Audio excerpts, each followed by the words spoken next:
Hi, hello, welcome back to my channel. So please do like, subscribe and share to more latest updates. So మీ అందరికీ thank you so much. So 1K subscribers అయితే నాకు అయ్యారనమాట నా ఛానల్లో.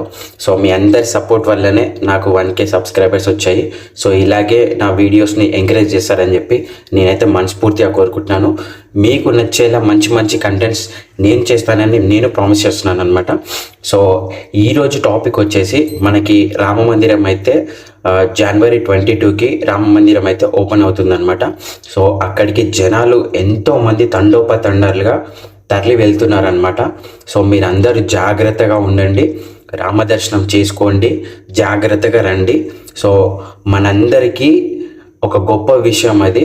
So and ఇంకొకటి వచ్చేసి మన కోసం అండ్ మన మోడీ గారు 11 రోజులు దీక్ష చేస్తున్నారనమాట రామ మందిరంలో. సో ఉపవాసం ఉండి కాలికి